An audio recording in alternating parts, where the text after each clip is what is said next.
well-regulated militia being necessary to the security of a free state, the right of the people to keep and bear arms shall not be infringed. Welcome to another edition of Bearing Arms, Cam and Company. I'm your host, Cam Edwards. Officially ready for fall. I am done with these 95-degree days. This is my least favorite time of year in the state of Virginia. It's a beautiful place to live, about 9 months out of the year.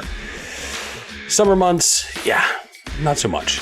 But glad that you're with me on the program today. We're going to be talking with Mark Walters, who is also having to deal with the Georgia heat this time of year. In just a moment, we're going to be talking, in fact, about the heat that gun owners may be bringing to the RNC after the platform was released. Now, this is the proposed platform, so let's be voted on at the Republican National Convention next week. But there is almost no mention of the Second Amendment at all in the platform. 8 years ago, last time the Republicans developed a official campaign platform, you had explicit support for things like right to carry reciprocity, national right to carry reciprocity, constitutional carry. You had explicit opposition to gun bans, magazine bans, things of that nature. All of that gone from this year's platform. So I wanted to talk with Mark about this, get his perspective, and ask the question, is the GOP taking gun owners for granted? And we'll get to that conversation in just one moment. Before we do, though, let's talk about this for a second. Economists warn that massive tax hikes could devastate your IRA and 401k account as the stock market braces for impact. With inflation on the rise and global uncertainty looming, it's clear why central banks and savvy Americans are turning to gold. If you haven't had your eye on gold, it's time to make it a priority. Priority Gold. Trust their team of proven professionals to help you diversify your savings with gold and silver. Call 1-800-405-GOLD or visit prioritygold.com/golden for a free gold info guide. Plus, see if you qualify for free shipping and storage. Experts agree that physical gold is one of the best ways to fortify your savings, no matter the economic climate. Act now to get your portfolio working for you while the market is golden. Call 1-800-405-GOLD to speak with a gold specialist or visit prioritygold.com/golden to learn more. That's 1-800-405-GOLD. And now let's get to our conversation with Mark Walters from Armed American Radio. His thoughts on the RNC platform, or the Republican platform, that is nearly devoid of any mention of our right to keep and bear arms. Take a look and listen. Mark, thanks so much for joining me on the program, sir. It's good to see you. Oh, it's always a pleasure. Thanks for having me on. Absolutely. So I wanted to get your take on what happened and what is happening, I guess, with the Republican platform. So this still has to be approved at the RNC next week, right? But all indications are that this platform is going to be approved. There are a lot of folks who are unhappy about this, right? You've got folks in the pro-life movement who say, hey, you guys have taken out a lot of the language dealing with abortion issues that was in place in 2016. And then yesterday, the Reload reporting that almost every mention of the Second Amendment has been stripped from the platform. In 2016, there was explicit support for national right to carry reciprocity, constitutional carry at the state level. There was explicit opposition to gun and magazine bans. All of that's gone now, Mark. You get some boilerplate language about, protecting our freedoms, including our Second Amendment rights. And that's it. So I guess my first question for you is, does this concern you at all? Yes, but I'm not shocked by it, if that makes sense. We're living in bizarre times, okay? Nothing is normal anymore, Cam, nothing. So you take what you grew up with knowing is normal and just toss it right out the window. It's a generic statement in the platform that basically it says our fundamental freedoms, including freedom of speech, freedom of religion, and the right to keep and bear arms, is a pretty generic statement. But let's go back and let's take a look at where the Democrats are right now. Okay. Since the Biden debacle, you've heard virtually nothing about the Second Amendment coming from the Democrats. They are a little busy right now. They got their plate. What's happening? So I'm wondering, is this signaling a shift away from that very polarizing issue as we get closer to the campaign or as we get closer to the election? Maybe the Republicans are sensing something like this. I don't know. The platform's been worked on for a long time leading up to this. And I think what might be happening, and I could be way off base here, is that the Republicans are trying to stay away from some of what they view as controversial issues going into this election to try to draw a little bit more moderate, independent voter that might not be seeing gun rights the way you and I see it. And the timing of that might not be bad, considering what's happening with the Democrat Party right now today, to try to bring those voters in. In a real world, Biden would have already left office. He would have resigned for the betterment of the country. And in a normal world, the vice president would take over. That's what happens in real life, in the real world, as we used to know it. Today, Democrats don't pay attention to Supreme Court decisions. If they don't like it, they want to stack the court. And nothing is normal anymore. So I don't know how all of this is going to play out. But I'm wondering if they're possibly looking at picking up some more moderate independent voter by backing off of that controversial issue. Same thing with abortion rights you just mentioned as well. Maybe they're trying to stay a little bit, but I think that's a loser for them if they embraced, as you and I have talked about many times over the years, if they would embrace steadfastly our Second Amendment rights, they'd have that vote and they would bring more voters to the table. So I don't know which way I don't know what their thought process is. I suspect that you're right. This is something that is, go back to the abortion issue. And I know we don't talk a lot about abortion at Bearing Arms or on Armed American Radio, but, you can look at what's happened in states like Kansas, for example, right? A ruby red state. And yet a ballot initiative that would protect abortion passed handily, right? This was a referendum. This were the voters in Kansas who went to the polls. And I've talked with a lot of folks, both in Republican circles and in 2A circles, who say the abortion issue is going to hurt us in November. When you've got people who are, saying we need to ban IVF, that is not where most Americans are. So I think that you're right, that they are probably trying to make a play for particularly women voters, right? And suburban women in particular. And gun control is a big issue for suburban women. The gun control lobby knows this very well, right? I mean, they've played up this fact for years and years. So if they are, stepping back from their stated support for the Second Amendment in the platform, I suspect that you're right, that this is possibly a play to those undecideds, to those independents, to those leaners in these suburbs. But I'm also with you that I think it's a mistake. I would separate. Personally, I happen to agree that the abortion issue pushed to the extreme that it has been by some conservatives is not going to be helpful in November. But I would argue that the Second Amendment is something different, because Joe Biden has weaponized his administration, has made it the most anti-gun administration in U.S. history. You got the gun control lobby with an office in the White House. I've talked with folks, I know you have too, Mark, that have suggested the White House Office of Gun Violence Prevention holds a lot of power in the administration. Like they're making suggestions to the ATF about, rules that should be in place, things of that nature. So I think that this is an area where the Trump campaign and Republicans in general can and should draw a stark distinction between the GOP and Democrats when it comes to support for the Second Amendment. Now, again, things like constitutional carry, I understand that they don't enjoy majority support in polls. Maybe that has Republicans freaked out a little bit. But also point out that we have, 29 constitutional carry states now. Not one of those states has seen fit to repeal those laws. And to the best of my knowledge, Republicans have not been hurt electorally after passing constitutional carry. I remember Ohio specifically. Governor DeWine signed constitutional carry in an election year. Nan Whaley, the former mayor of Dayton, Ohio, who was the mayor when there was that mass shooting there, ran on an explicit platform of gun control. Mark, she lost by like 20 something points. Republicans kept their supermajorities in the legislature. So I would tell the Republicans and the GOP, don't be afraid of the Second Amendment. Don't be afraid of this issue, because you can win on this issue. You have won on this issue. It's interesting. There's a lot going on with what you just said. So let's try to break some of this down a little bit. I sit on Trump's Second Amendment caucus. Okay, I'm a member. I'm one of the 60 members of that. No one has reached out to me from the RNC. To my knowledge, no one has reached out to the other 59 as well. Is this just for show? It appeared at the time that they were going to make a far bigger play for the 2A than what we see in this official platform that came out. Now, let's go back to the abortion issue. You're right. I don't talk about it on my show that often unless I can make the comparison and draw the distinction with 2A, which we can do here. I happen to agree with the Dobbs decision. Why? Because it took a made-up constitutional right and put it back to the states where it belonged. The 2A, on the other hand, is not a made-up constitutional right. It is spelled out in our Bill of Rights as predating the Constitution as an inherent human right that all of us possess, the right to defend ourselves, the right to bear arms to do so. But you're Cam Edwards from Cam and Company. I'm Mark Walters, the host of Armed American Radio. And you and I get these things. And I think the Republican Party is looking beyond that, like Dobbs. I think Dobbs might have had a lot to do with this, because they do lose support.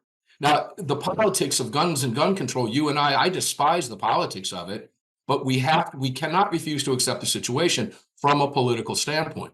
By that, what I mean is the left has been wildly effective. We cannot refuse to admit this, in demonizing guns, particularly the AR-15, using information from the phony gun violence archive to gin up and ramp up those numbers. Even though those numbers are coming out of cities like Chicago, they don't point that out. Where Chicago, as you know, saw 108 shootings over the 4th of July holiday weekend and 22 deaths. Those numbers are atrocious. And that's just the weekend. They don't stop killing each other Monday through Friday in Chicago. Those are just weekend numbers. But those numbers aren't getting the airplay that the gun violence archives numbers are getting, as being a large part of the numbers that the GVA is putting out. That's why it's phony and fake, and we've been able to debunk that. So when you consider that they're looking at the politics of this, kind of like they're approaching Dobbs, I think that's why they threw that blanket, yes, we support our gun rights. Now, you know that old internet moniker, right? IYKYK, right? If you know, you know. Well, you know, I know, our listeners, our viewers know these things, that the Republican Party is going to be the party out there that's going to support our gun rights. I would have liked to have seen it spelled out a little bit better in that support, because we can make the case. And honestly, if they would come to us to let us help them make the case, it would make their job a little bit easier and take some of the weight off of their shoulders. They did not do that. So, you know, I have this question. I'm not surprised at being disappointed by anything that the Republican Party does, particularly when it comes to guns on down the road. That's why I said I wasn't shocked by it whatsoever. Yeah, I wasn't shocked by it. I mean, I had a feeling that, again, once we knew there were going to be some major changes to the 2016 platform, that it wasn't likely that it was just going to be abortion that was changed. I was a little surprised to see virtually all mention of the Second Amendment, except for that, boilerplate language that you quoted earlier, taken out. That actually did surprise me a little bit. But again, I think that you're right that this is this is politics, right? So this is a political decision. And it doesn't mean, and I wrote about this at Bearing Arms yesterday, it doesn't mean that Republican candidates aren't going to be talking about the Second Amendment. It doesn't mean that Donald Trump isn't going to be talking about the Second Amendment. But on the other hand, Donald Trump, I think when he spoke at I can't remember if it was at the Great American Outdoor Show or at the NRA annual meeting, but he talked about apathetic gun owners when it comes to voting. And that, this is going to be an election. You can say this is the case with every election, but this is going to be an election where turnout really is key, right? Polls show about 1 in 5 Americans say they don't plan on voting. And I expect that number is actually going to be far higher on election day. So you've got to motivate your base. Biden, or whoever the candidate ends up being, and Donald Trump, they both have to motivate their base. I expect we will see Biden start talking more about gun control between now and November, because the gun control lobby is so important to his reelection plans. And I hope that we hear Donald Trump talk more about support for the Second Amendment, because, again, I'm worried that the Republicans aren't giving those apathetic gun owners, I don't know how many there are out there, but they're not, they need to give them a reason to get out and turn out of the polls. And, look, these are two pretty unpopular candidates, right? You can see the polls showing that maybe a majority of Americans want to replace both candidates. This is who we've got. So you have to give voters a reason to get out there and vote. And yes, the reason is to support our Second Amendment rights. But if the party is taking a step back from showing that support, it makes it harder, I think, to convince those, gun owners who maybe don't always vote to show up at the polls this November. And I think that's why Trump, if he's smart, he's been playing this very smart lately. He has stepped back during the Biden debacle. He has allowed Biden to step all over himself. I mean, that's a whole nother show. We could have fun with that. Yeah, right. I've really enjoyed watching the way Donald Trump has handled this. And I don't know. I think it's a combination of him having better advisement and him knowing more going into a second or third round of this, quite frankly.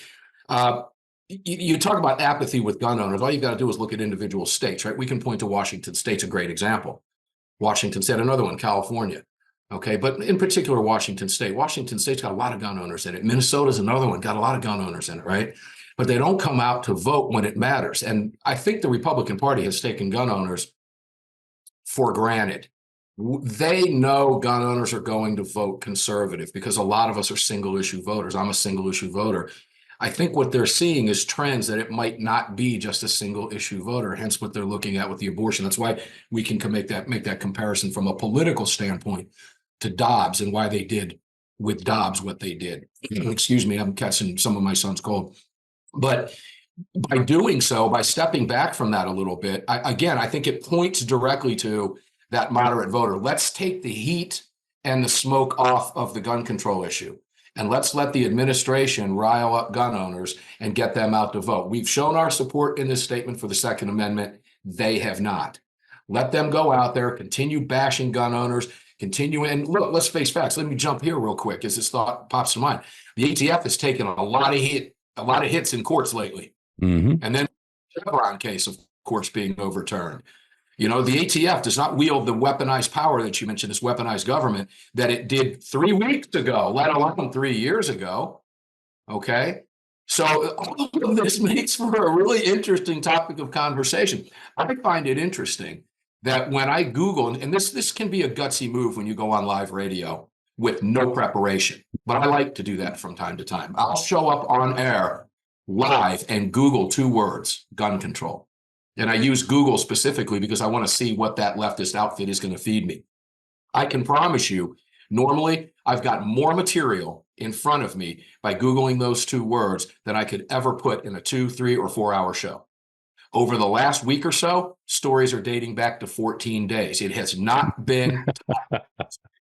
So I'm back of doing that for that reason and actually turned that into a story. Why is that?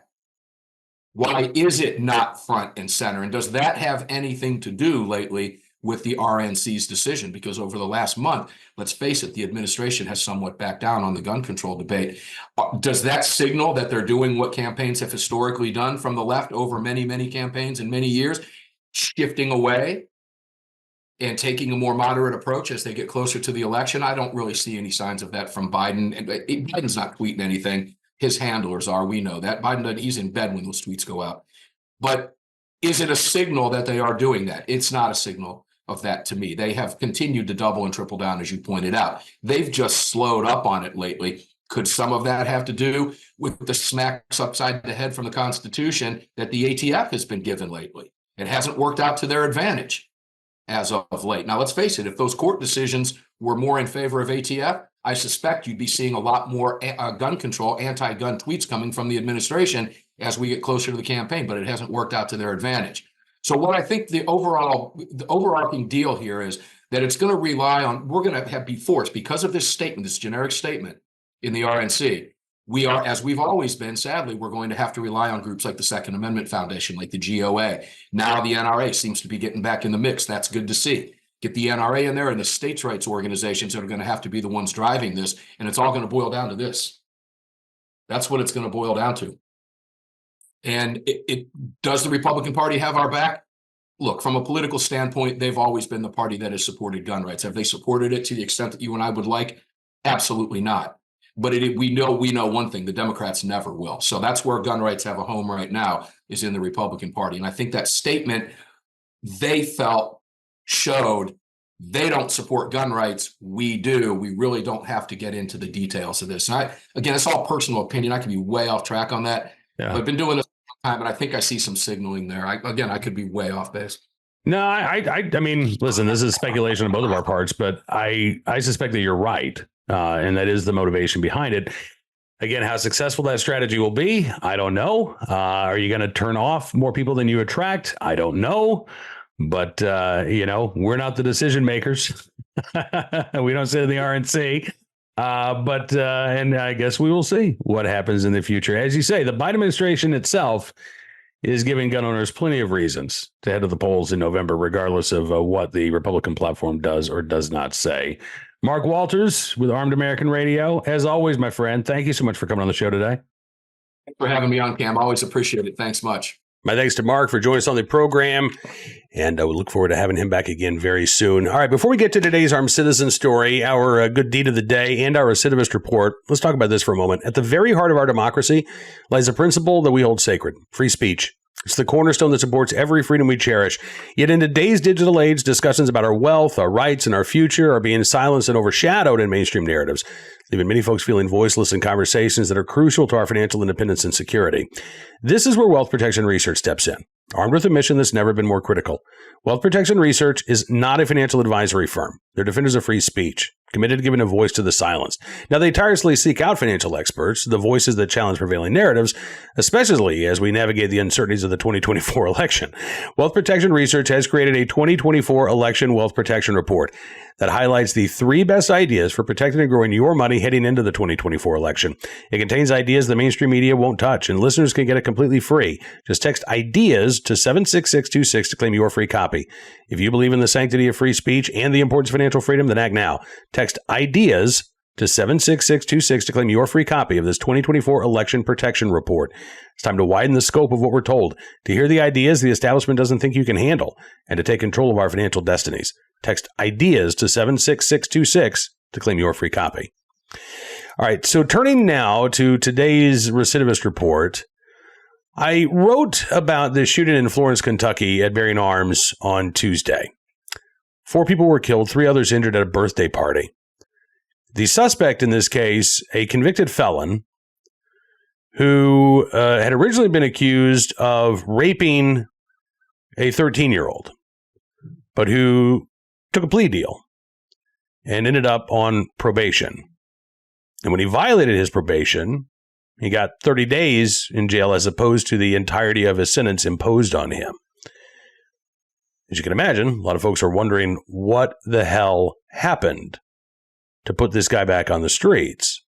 Well, now a prosecutor is offering an explanation about why this individual wasn't sentenced to prison. Chase Garvey is the suspect's name. Rob Sanders is among those who prosecuted Garvey a couple of years ago. And he said, if there was something we could have known then in order to prevent the tragedy last weekend, we certainly would have done it. Okay, fair enough. It was August of 2021. Garvey was arrested and charged with rape and sodomy of a 13-year-old girl in Fort Mitchell, Kentucky.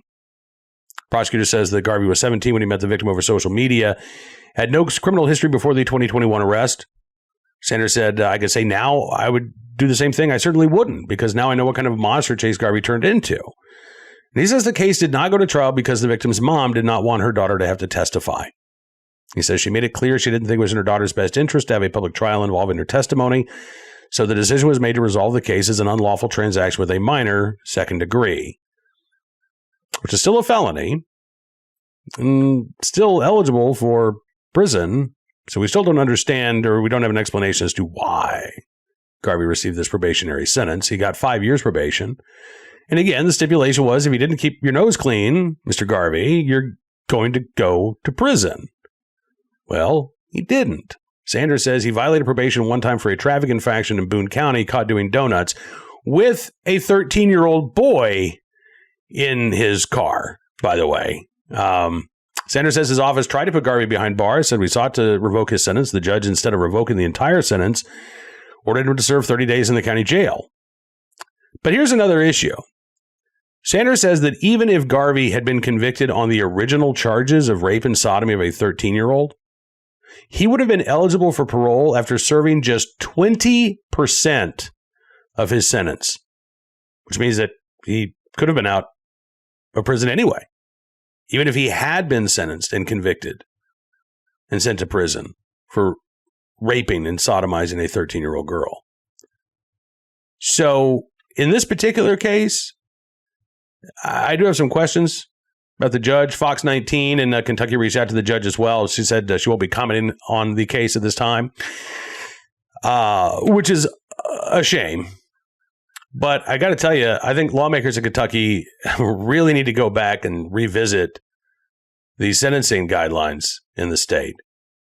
You know, I'm a big believer in truth in sentencing laws. If someone is going to get a year in prison when they're sentenced to 10, the jury should know that. if somebody's going to be eligible for early release after serving 1/5 of their sentence, the jury and the public should be aware of that. But most importantly, maybe we shouldn't be letting criminals out after serving 1/5 of their sentence. Maybe they should be required to do, I don't know, well, in the federal system, it's 85% before you're eligible for parole. Seems like a good place to start to me, but 20% is absolutely outrageous. Now, today's Armed Citizen story, also an update from a story we mentioned at Bearing Arms yesterday, a homeowner in Los Angeles who shot an intruder, this in the San Fernando Valley. As it turns out, the suspect who was shot has an extensive criminal history. Fox 11 in Los Angeles reporting that 35-year-old Chuck Woody of Los Angeles was just recently on probation when he allegedly tried to burglarize a home in the Valley Village neighborhood on Monday. Apparently, the homeowner's wife had just left, so maybe the burglars thought, okay, the home is unoccupied, don't have to worry about anybody inside, but nope, there was a 56-year-old homeowner still inside who was able to grab his gun. One of the suspects actually deployed pepper spray, but the homeowner fired several times, hitting one of these suspects. Chuck Woody was shot in the neck, taken to the hospital in critical condition. Second suspect managed to get away with a third suspect who was the getaway driver. And again, according to police, Chuck Woody has an extensive criminal record for burglary, robbery, and firearm possession at the age of 35, which raises the question of why did none of those previous convictions result in any serious time behind bars? The answer to that might lie with who is the prosecutor in Los Angeles County, George Gascon, who's also, by the way, facing questions for the soft handling of a violent offender who is now accused of murder of a New Zealand tourist last week at a Los Angeles mall. Finally, today, our good deed of the day, in the right place at the right time. We're able to do the right thing. A resident in St. Charles, Michigan, who came to the aid of a neighbor whose home was on fire. This was a Monday morning. Norman Fowler says he woke up about 2:30 in the morning. He thought he was hearing thunder. Instead, he was actually hearing the sound of debris from his neighbor's garage. When he realized that the garage was on fire, he had his son call 911. Then he rushed over to the home to make sure that his neighbor, Anthony Krozik, was safe. Fowler said, I saw flames and smoke rolling out, and I just took off. He said, my only thought was making sure that Tony was awake and out of the house. He says he was prepared to kick down the front door of the home if necessary, but thankfully, that was not necessary. His neighbor, Tony Krozik, got out safe and sound. Mick Levins, who's the fire department chief there in the Tri-Township area, commended Fowler's actions, saying, as soon as I got here, Norm tells me, hey, everybody's out of the house. And he said, neighbors are stepping up all over this country every single day. And those, he says, are truly your unsung heroes. Absolutely. The garage, a total loss, but no loss of life. And that is the most important thing. So in the right place, at the right time, willing and able to do the right thing. Norman Fowler in St. Charles, Michigan. We thank you for your very, very good deed. All right, that is going to do it for this edition of Bearing Arms Cam & Company. I want to thank you for being a part of the program as always. I am hoping to see you again here tomorrow. We're going to be talking with Jim Wallace from the Gun Owners Action League. The deadline is approaching for this gun control bill that they've been working on for months now behind closed doors in Massachusetts. We'll get the latest from Jim coming up on Thursday's Cam & Company. In the meantime, don't forget to check out BearingArms.com throughout the day. We're keeping you up to date on all of the latest Second Amendment news and information. And if you like what you see, I'd encourage you to become a VIP or VIP Gold member as well. Just use the promo code SAVEAMERICA, and you can get a significant discount on your membership. You'll get exclusive content, an ad-free experience, the ability to comment on stories, and more. But most importantly, you'll be supporting the independent pro-Second Amendment journalism that we're doing at Bearing Arms. And that is critically important in this day and age of big tech censorship and rampant anti-gun media bias. So thank you again for your support. We'll see you back here tomorrow. Until then, be well, be safe, and be free.